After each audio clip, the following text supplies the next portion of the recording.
Hello everyone, সবাই কেমন আছো? আশা করছি সবাই ভালোই আছো। আমার একটা নতুন ব্লগে তোমাদের সবাইকে অনেক অনেক স্বাগত জানিয়ে ভিডিওটা শুরু করলাম। অনেক দিন পরে আজকে একটা ব্লগ শেয়ার করবো তোমাদের কাছে। তো দেখো, এদিকে মা রান্না করছে আজকে।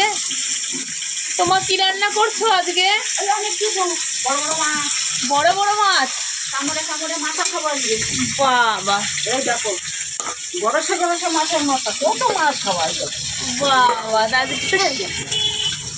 সেই ব্যাপার। ওখানে আবার কি মাছ? চ্যাং মাছ। তোমরা চ্যাং মাছ খাও?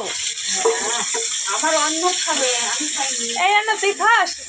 আর এদিকে দেখো, আপনি কি করছেন? কাজ করছো? এটা কি কাজ? দেখি শশা কাটা। বাবা, আবার জন্মে ওরকম শশা কাটা দেখিনি।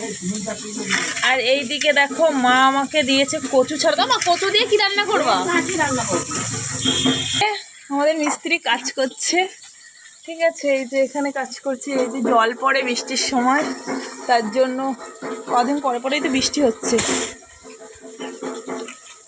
আপনার রোজের দাম কত মিস্ত্রি? হাতুড়ির বাড়ি। হাতুড়ির বাড়ি? আচ্ছা, ভালো করে কাজ করো। আর তুই শশা টশা কাটা বন্ধ করবি?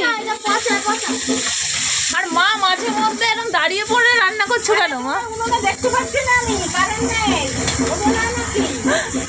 দাঁড়িয়ে দাঁড়িয়ে রান্না করছে। আজকে মায়ের হাতে টেস্টি টেস্টি চুনো মাছের, তাও আবার দেশি চুনো মাছ, এই যে কচু দিয়ে ভাবা যাচ্ছে।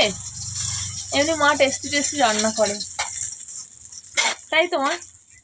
তুমি সে খারাপ রান্না করলে তো বৌমা আমার ছেড়ে দেবে। আহারে, বৌমা শ্বশুর আর বৌমার ছেলে।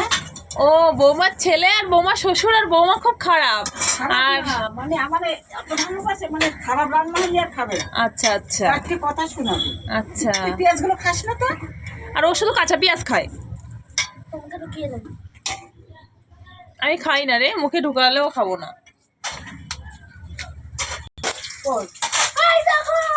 বাবা, কারেন্ট এসেছে বলে কেমন করছে। যা,